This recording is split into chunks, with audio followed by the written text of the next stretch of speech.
నమస్తే జై హో సక్సెస్ మంత్రాకు స్వాగతం। ఈ రోజు సక్సెస్ మంత్రాలో మనం స్టడీ టిప్స్ గురించి తెలుసుకోబోతున్నాం। ఎందుకంటే స్టూడెంట్స్ ప్రతి ఒక్కరు కూడా ఎగ్జామ్ టైం వచ్చిందంటే చాలా హరిబరి అయిపోతూ ఉంటారు। అసలు ఎలా ప్రిపేర్ అవ్వాలో తెలియదు, ఏ టైంలో చదవాలో తెలియదు। బట్ ఎగ్జామ్ దగ్గరికి వచ్చేసరికి మాత్రం చాలా టెన్షన్ గా నర్వస్ గా ఫీల్ అవుతూ ఉంటారు। మరి అలాంటి వాళ్ళందరూ ఏ మాత్రం అధైర్య పడవద్దు అని చెప్తున్నారు ప్రముఖ మోటివేషన్ స్పీకర్ అలానే ప్రముఖ సైకాలజిస్ట్ అయినటువంటి ఆదిరాజ్ సత్యనారాయణ గారు। నమస్కారం అండి। నమస్తే।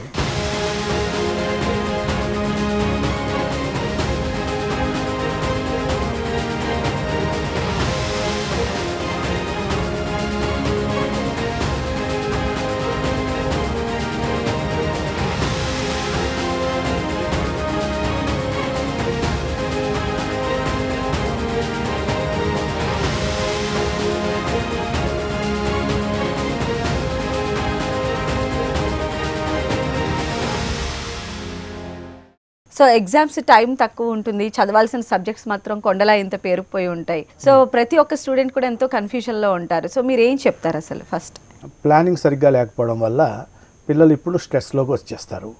ప్లానింగ్ మొదటి నుంచి కరెక్ట్గా ప్లాన్ చేసుకుని చదివితే ఈ బాధ ఉండదు।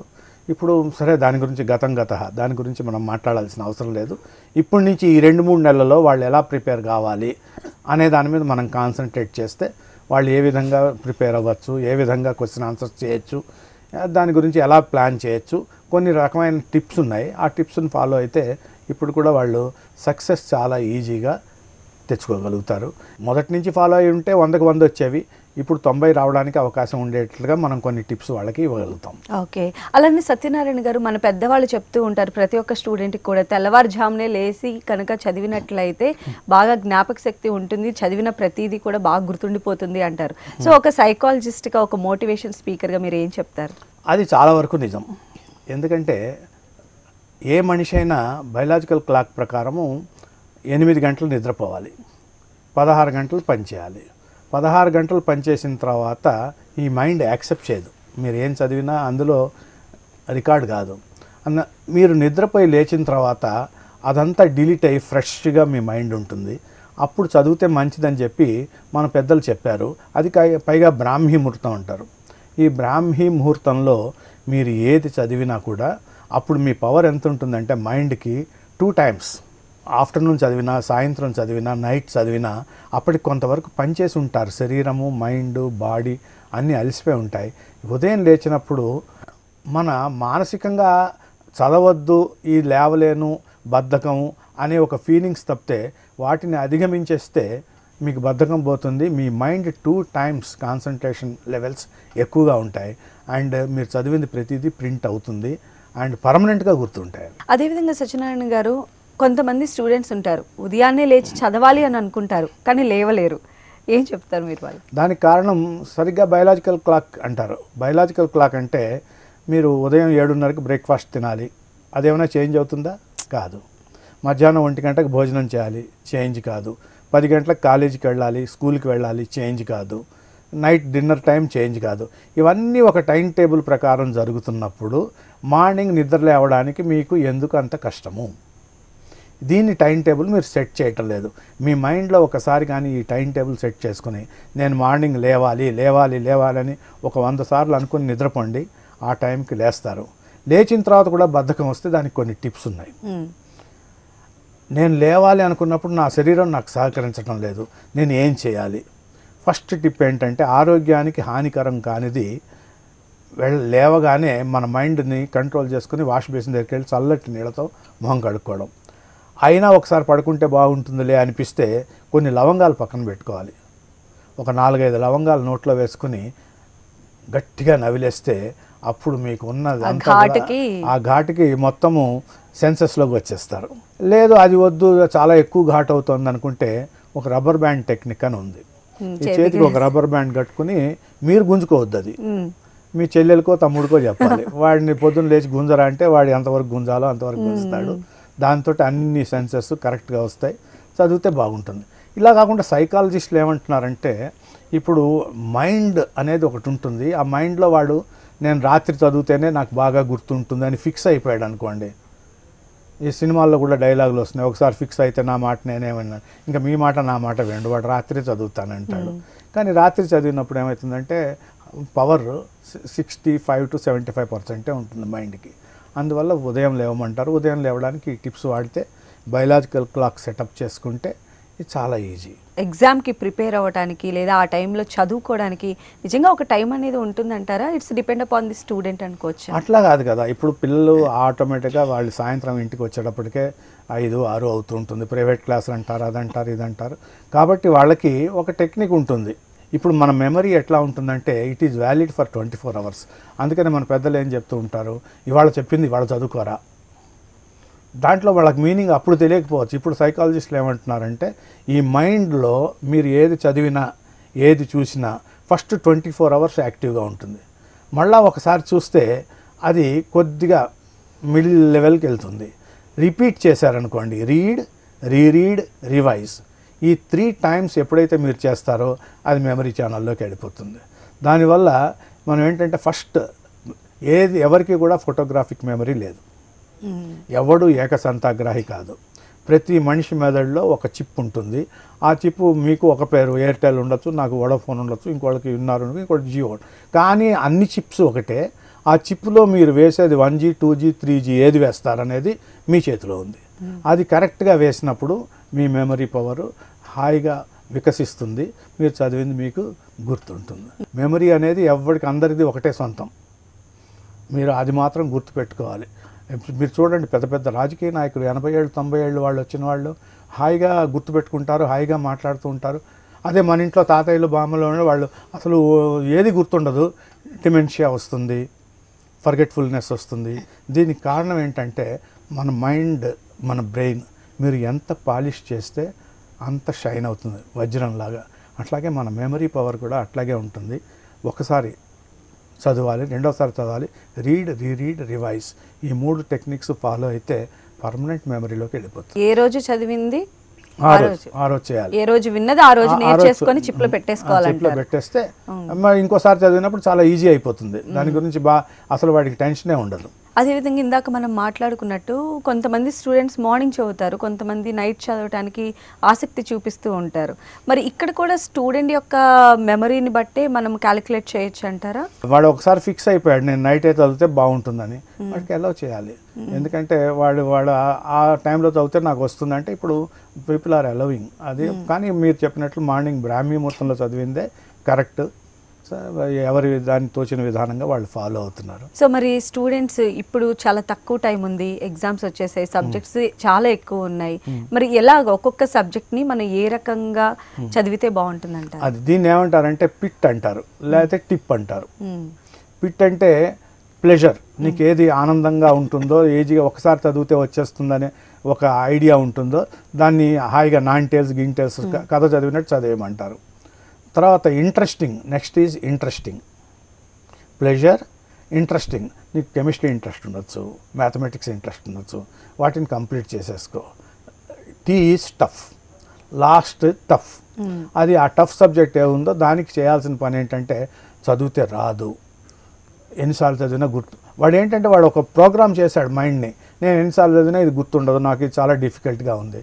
దాన్ని కూడా మనం ఛేదించవచ్చు. ఎలాగంటే డిఫికల్ట్ ఉన్న క్వశ్చన్స్ వదిలేయి, పక్కన పెట్టేసాయి, తర్వాత చూద్దాం. ఏం చూస్తారు సార్ అంటాడు, నువ్వు వదిలేసే మిగతా చదువుకో. సో డిఫికల్ట్ క్వశ్చన్స్ ఉన్నాయి, అప్పుడు వాడికి చెప్తాను అనమాట. అన్నిటికంటే ఈజీ ఏంటంటే ఒక ఫార్ములా నీకు రాలేదు, 10 జెరాక్స్ కాపీస్ టాయిలెట్లో, వాష్ బేసిన్ దగ్గర, కిచెన్లో, డ్రాయింగ్ రూమ్లో, ప్రతి చోట పెట్టు. విజువలైజేషన్ టెక్నిక్ అంటారు. 10 సార్లు చూస్తే ఏమవుతుంది, ఇప్పుడు మీకు రికార్డ్ అయిపోతుంది. అడ్వర్టైజ్మెంట్లు మీరు ఎవరైనా మీరు చదువుకున్నారో ఎప్పుడైనా? లేదు కదా, ఆటోమేటిక్గా మీకు వచ్చేస్తుంది. సో 10 సార్లు చూడడము, 10 సార్లు వినడము. రెండోది ఏంటి, ఒక క్వశ్చన్ చదివితే రావటం లేదు, పెద్దగా ఉంది, ఆన్సర్ రికార్డ్ చేయండి మొబైల్లో, మీకు తీరికున్నప్పుడు వినండి. 10 సార్లు చదివిన రానిది 2 సార్లు వింటే చాలు, ఆటోమేటిక్గా వస్తుంది. రికార్డెడ్ మెమరీ అనేది ఒకటి ఉంటుంది మనకి. ఇప్పుడు మీరు కళ్ళు మూసుకుని నేను ఇంటికి వెళ్ళాను అంటే ఇంటి పక్క ఇల్లు, ఎదురిల్లు, పక్క ఇల్లు, ఆ పక్కన పాన్ డబ్బా అన్నీ గుర్తొస్తాయి కదా. సో విజువలైజేషన్కి అంత ఎఫెక్ట్ ఉంటుంది. కాబట్టి టఫ్గా ఉన్నాయని భయపడాల్సిన అవసరం లేదు. వాటిని పక్కన పెట్టి రికార్డ్ చేయడమో లేకపోతే స్క్రీన్ మీద పెట్టడమో చూస్తే 10 సార్లు చూస్తే. And repetition is mother of learning అంటారు. Repetition is mother of learning. ఎందుకంటే ఎన్నిసార్లు మీరు రిపీట్ చేస్తే అంత పవర్ఫుల్గా ఉంటుంది. ఇవాళ మీరు బాబా బ్లాక్ షీప్ చెప్పమన్నా చెప్తారు, టింకిల్ చెప్పమన్నా చెప్తారు. ఎందుకు చెప్తారు అది? So you have repeated hundreds of times. And Satyanarayana గారు, కొంతమంది పిల్లలు మనం చూసినట్లయితే పుస్తకాల పురుగు అని కూడా వాళ్ళని అంటూ ఉంటారు, చదువుతూనే ఉంటారు వాళ్ళు. ఒక సైకాలజిస్ట్గా ఈ హ్యాబిట్ మీరు ఎలా చూస్తారు? వాళ్ళు ఎందుకు చదువుతూ ఉంటారంటే వాళ్ళకి ఈ స్టడీ టిప్ ఎవరు చెప్పక. ఒకసారి చదువుతున్నప్పుడు ఏం చేయాలంటే వాళ్ళకి 10 సార్లు చదవక్కర్లేదు. ఇవాళ చదువుతున్న సబ్జెక్ట్ని ఏదైతే ఉందో పైన ఒక డేట్ వేయండి. డేట్ వేసి మీరు చదివింది రాయండి. ఒకసారి రాస్తే 5 సార్లు చదివినంత ఫలితం. రాసిన తర్వాత ఒక్కసారి చూడండి. చూస్తే మీకు మెమరీ స్క్రీన్ మీదకి వెళ్ళిపోతుంది. తర్వాత ఆ మొత్తం పేజీని మార్జిన్లో 4 పాయింట్లు మాత్రం బుల్లెట్ పాయింట్స్ అంటారు, 4 పాయింట్స్ రాయండి. తర్వాత when you go for revision you need not read the entire page. Revision మీకు ఆ 10 నిమిషాలు పట్టే పేజీ ఈ 4 పాయింట్స్ 2 నిమిషాల్లో అయిపోతుంది. So revision will become very easy. So ఇది టెక్నిక్స్ ఫాలో కావాలి. ఇవే మేము చెప్పేది. ఈ టెక్నిక్స్ ఫాలో అయితే ఆటోమేటిక్గా మీరు మీ స్టడీస్ని కంట్రోల్ చేసుకోవచ్చు. ఎగ్జామ్ ఫేస్ చేయడానికి భయం, దీనికి భయం, దానికి భయం, ప్రతి భయానికి ఇంకో అభయం ఉంటుంది. కాకపోతే కరెక్ట్ అడ్వైస్ తీసుకోవాలి అంతే. సో ఇంకా ఏమైనా పద్ధతులు ఉన్నాయండి ఒక స్టూడెంట్ కోపపోవడానికి స్టడీస్లో? కోపపోవడానికి ఫస్ట్ మైండ్లో అతను ఈ 2 నెలలు 3 నెలలు ఏదైతే ఉన్నాయో దీనికి ఒక ప్లాన్ ప్రకారం వెళ్ళాలి. ఇది లేవడం కానీ పండుకోవడం కానీ. అది నేను నైట్ అవుట్ చేస్తా అంటారు కొందరు. నైట్ అవుట్ చేసి లాభం ఏంటి? మన బాడీ భగవంతుడు ఏం చెప్పాడంటే 6 గంటలు 8 గంటలు నిద్ర కావాలి దీనికన్నా. ఎందుకు నిద్ర కావాలి? ఇది అలసిపోతుంది.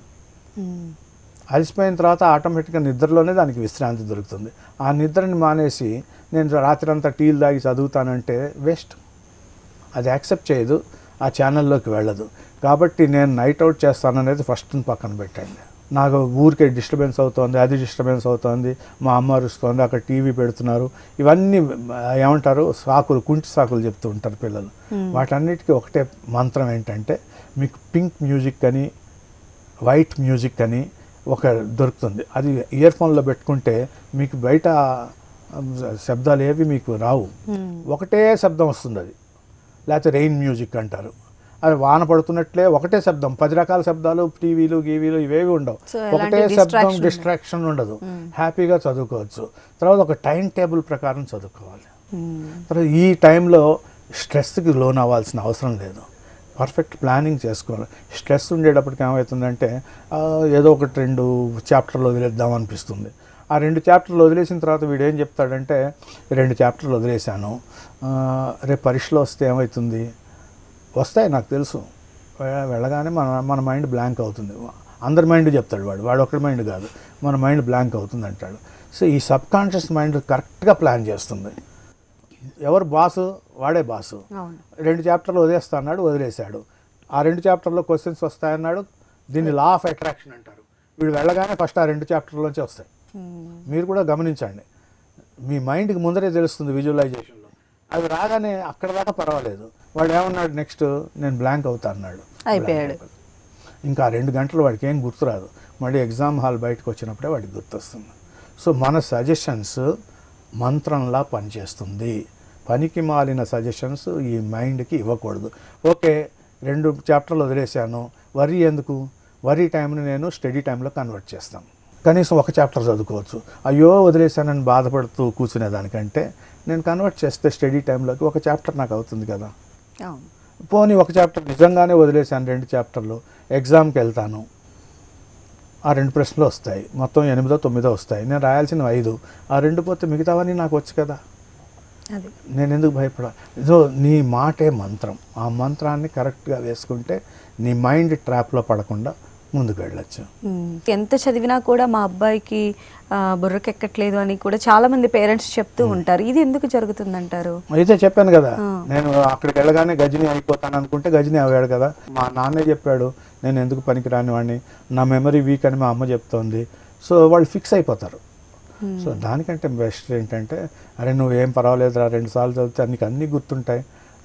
ఇప్పుడు 90 వచ్చాయి కదా నాన్న, 80 వచ్చినా పర్వాలేదు, ఏం నువ్వు టెన్షన్ పడకుండా చదువు. ఈ 10వ క్లాసు ఇంటర్మీడియట్ మార్కుల్లో కాదు, ఇవి ఎందుకు ఉపయోగపడవు నీ కెరియర్లో, ఉద్యోగానికి.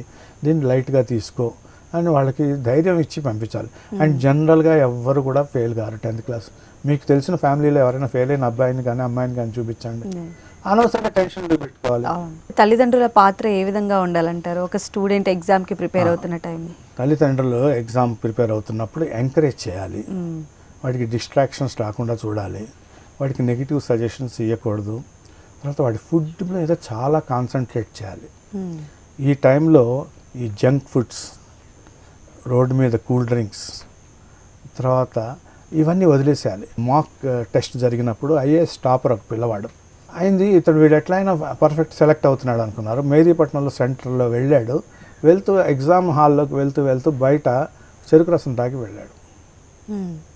అండ్ అది ఎప్పటిదో ఏమైస్ వేసాడో తెలియదు, ఈ వామిటింగ్స్ అయ్యి ఫెయింట్ అయిపోయాడు. సో అవుట్ సైడ్ అతను ఈ లాస్ట్ ది జాబ్ ఎగ్జామ్ పోయింది. సో ఎస్పెషల్లీ ఈ టైంలో బయట ఫుడ్ తినకూడదు, బయట జ్యూసెస్ తాగకూడదు, ఫ్రైస్ అవాయిడ్ చేయాలి, ఈ జంక్ ఫుడ్స్ అవాయిడ్ చేయాలి, సాధ్యమైనంత వరకు ఫ్రైస్ అవాయిడ్ చేయాలి, ఫ్రూట్స్, వెజిటబుల్స్ ఇట్లాంటి మిల్క్ మీద డిపెండ్ కావాలి. అంతే తప్పితే ఈ జంక్ ఫుడ్స్ మీద డిపెండ్ అయితే తర్వాత ఈ ఐస్ క్రీమ్స్ మీద, స్వీట్స్ మీద కొంచెం సాక్రిఫైస్ చేయాలి. ఇంకా సాక్రిఫైస్ చేయాల్సినవి కొన్ని ఉంటాయి. తల్లిదండ్రులు ఆ 2 నెలలు వాళ్ళు టీవీ గీవీ వదిలిపెట్టాలి కొంచెం పిల్లల కోసం. సినిమా, కేబుల్ బంద్ చేయాలి. చేస్తేనే క్రికెట్ ఒకటి సరిగ్గా ఎగ్జామ్స్ టైంలో వస్తాయి అవి. ఈ మూడింటిని వాళ్ళు స్టాప్ చేయాలి. తల్లిదండ్రులుగా వాళ్ళ బాధ్యత. అండ్ వాళ్ళకి కావాల్సిన ఎన్విరాన్మెంట్ క్రియేట్ చేయాలి. ఇక్కడ చదువుకోవడానికి కావాలంటే ఏది కావాలి, ఒక టేబుల్ ల్యాంప్. జనరల్గా పిల్లలకి ఏం చేయాలంటే వాళ్ళకంటే ఒక స్పేస్ ఇవ్వాలి. ఫోకస్ ఎక్కువ ఉండాలి వాళ్ళు చదివే టైము. ఫోకస్ అంటే ఏంటి, ఒక టేబుల్ ల్యాంప్ ఇవ్వండి. ఇప్పుడు మనం ఇక్కడ కూర్చున్నాము, సడన్గా నేను ఒక మినిస్టర్ గారు అనుకోండి, ఇప్పుడు 100 మంది ఉంటారు నా చుట్టూ, సడన్గా ఒక ఇంపార్టెంట్ పేపర్ వచ్చింది, నా ఫోకస్ ఒక్కసారి దీని మీద షిఫ్ట్ కావాలి. మీరంతా చుట్టూ ఉన్నారు, నేనేం చేస్తాను, ఒక టేబుల్ ల్యాంప్ వేస్తాను దీని మీద. మీరు చాలా ఆఫీసుల్లో చూస్తూ ఉంటారు చూడండి. దానికి కారణం ఏంటంటే ఇదే, దాని వెనకాల రీజన్. ఆయన ఫోకస్ అంతా కాగితం మీదకి వస్తుంది, మీ చుట్టూ జనాలు కనపడరు. అది కరెక్ట్గా మైండ్లో చదువుకుని ఎస్ అయితే ఎస్, నో అయితే నో రాసి పంపిస్తాడు. ఆ పిల్లలు కూడా అట్మాస్ఫియర్ క్రియేట్ చేయాలి. తర్వాత వాళ్ళకి చెప్పాలి, ఎవరే రేపు ఉదయం నువ్వు నిద్రలేస్తున్నావు, ఏం కాగితాలు కావాలో, పెన్ తీసుకుంటే పేపర్ ఉండదు, పేపర్ తీసుకుంటే కంపాస్ బాక్స్ ఉండదు, కంపాస్ బాక్స్ ఉంటే స్కేల్ ఉండదు. ఇక మొదలెడతాడు ఇల్లంతా తిరగడం. రాత్రే వాటన్నిటిని ఒక ప్లేస్లో పెట్టి వాడిని ప్రిపేర్ చేసి పంపించాలి. That is the technique. ఈ మధ్య కాలంలో మనం చూసినట్లయితే అంటే స్టూడెంట్స్ని కేవలం మార్కుల కోసమే రుద్దుతున్నటువంటి సంస్థల్ని చూస్తున్నాం. అది భరించలేక స్టూడెంట్స్ ఎలాంటి అఘాయిత్యాలకు పాల్పడుతున్నారో కూడా చూస్తూనే ఉన్నాం. అంటే పేరెంట్స్ తర్వాతి స్థానం మనం గురువులకి ఇస్తాం కాబట్టి ఎస్పెషల్లీ ఇన్ ఎగ్జామ్ టైంలో గురువుల పాత్ర ఏ విధంగా ఉండాలండి? గురువుల పాత్ర మీరు చెప్పారు కాబట్టి అసలు మాట్లాడకూడదు, ఆ కార్పొరేట్ కల్చర్ గురించే మాట్లాడకూడదు. 6వ క్లాస్ వాడికి 8వ క్లాస్ వాడికి ఐఐటి కోచింగ్ ఏంటండి, డబ్బుల కోసం కాకపోతే. తర్వాత వాళ్ళని ఫోర్స్ చేయకూడదు, ఫలానా ఇన్స్టిట్యూట్లో వెళ్ళు, మ్యాథ్స్కి వెళ్ళు, ఐఐటికి వెళ్ళు, మెడిసిన్కి వెళ్ళు, సిఏకి వెళ్ళు, ఏం పోస్ట్ చేయొద్దు. You give them advice, that's all. వాడికి ఎక్కడ ఇంట్రెస్ట్ ఉందో మీరు చూడాలి, చూసి దాని ప్రకారం వెళ్ళాలి. కానీ వాడికి మన ఇంట్లో ఎవరు డాక్టర్ చదవలేదురా నువ్వు చదువు, మన ఇంట్లో ఎవరు సీఏ కాలేదురా నువ్వు అవు అని వాడి మీద ఫోర్స్ చేయకూడదు. ఫోర్స్ చేస్తే స్ట్రెస్ వస్తుంది. స్టూడెంట్కి చదువు పట్ల ఆసక్తిని కలిగించేటువంటి ఎన్విరాన్మెంట్ యొక్క పాత్ర గురించి మ్యూజిక్ కానీ లేకపోతే వాడికి కావాల్సిన ఎక్విప్మెంట్ కానీ అంతా కూడా ప్రొవైడ్ చేయాలి. ప్రొవైడ్ చేసిన తర్వాత వాడిని ఆ టైంలో డిస్టర్బ్ చేయకుండా ఉండాలి. ఒకటి అవసరమైతే అడ్వైజ్ చేయాలి, అవసరమైతే చేయాలి. తర్వాత ఒక లిమిటెడ్ టైం టేబుల్ అనేది ఒకటి ఉంటుంది. ఆల్రెడీ 8 అవర్స్ వాడు బయట చదువుకుని వస్తున్నాడు, ఇంట్లో ఎంతసేపు చదవాలనేది కరెక్ట్గా ప్లాన్ చేసుకోవాలి. ప్లాన్ చేసుకుని దీనికి ఏంటంటే ఆ టైంలో మంత్రాతంత్రాలు ఏమి ఉండవు, వాడిని చాలా కూల్ అట్మాస్ఫియర్లో పెట్టాలి. మంత్ర అనుకుంటే మనం చూద్దాం, ఎం అంటే మూడ్స్ కరెక్ట్గా ఉండాలి, ఏ అంటే యాటిట్యూడ్ కరెక్ట్గా ఉండాలి. వాడు సడన్గా స్ట్రెస్లోకి వచ్చి వాడు ఎలా ఉంటున్నాడు, ఆ కాలేజీకి వెళ్తున్నాడా మానేస్తున్నాడా, యాటిట్యూడ్ ఎలా ఉందో సీక్రెట్గా గమనిస్తూ ఉండాలి. అనవసరంగా టెన్షన్ పడుతుంటారు ఎగ్జామ్కి, ఏం లేదంతా అక్కడ. ఎగ్జామ్స్ అంటేనే అదొక భూతం, అదో బూచిలాగా చూపించే కారణం ఏంటి, under preparation. Practice and preparation is a must. Preparation లేకుండా నేను వెళ్ళిపోతాను ఏదో రాస్తాను అనేటప్పటికీ స్ట్రెస్ వస్తుంది. స్ట్రెస్ వచ్చేటప్పటికి అందుకనే ఇప్పుడు ఈ 2-3 నెలలైనా కరెక్ట్గా ప్లాన్ చేసుకుని 2 months pain is equal to the entire years gain అని అనుకోవాలి. ఈ 2 months మాత్రం ఒళ్ళు వంచుకొని ఉండాలి. సో నెగిటివ్ ఫీలింగ్స్ వదిలేయాలి. మంత్ర మూడ్స్, యాటిట్యూడ్, నెగిటివ్ ఫీలింగ్స్ వదిలేసేయాలి. T, trust yourself. నేను చేయగలను, నేను రాస్తాను, నేను చేయగలను, నాకేం పర్వాలేదు.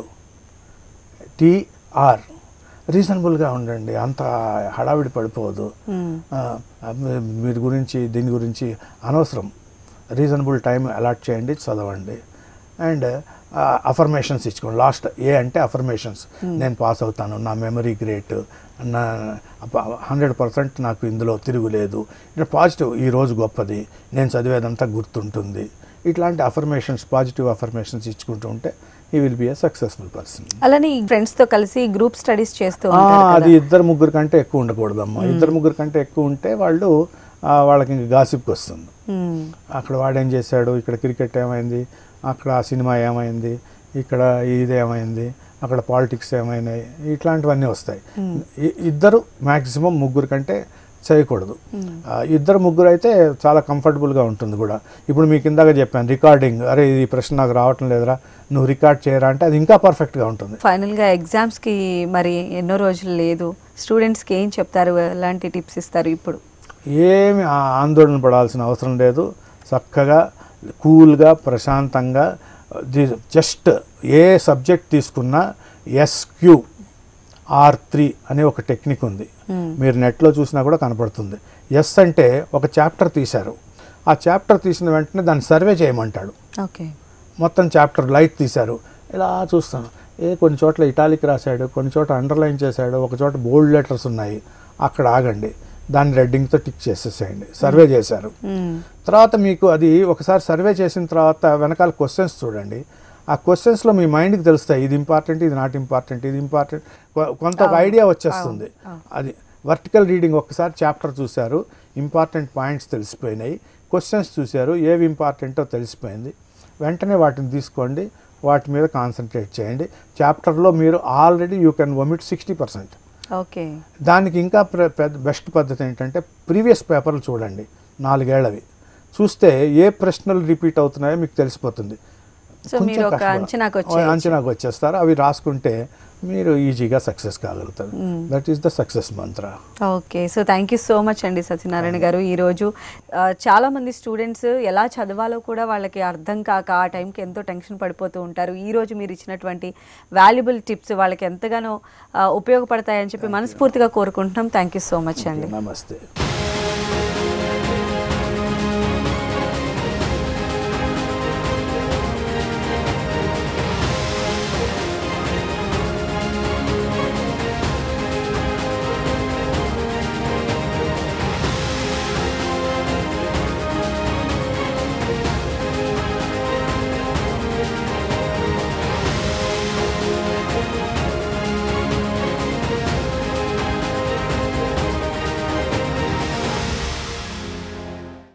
ఇది ఇవాల్టి జై హో సక్సెస్ మంత్ర. మరో అంశంతో మళ్ళీ కలుసుకుందాం. అంతవరకు సెలవు. నమస్తే.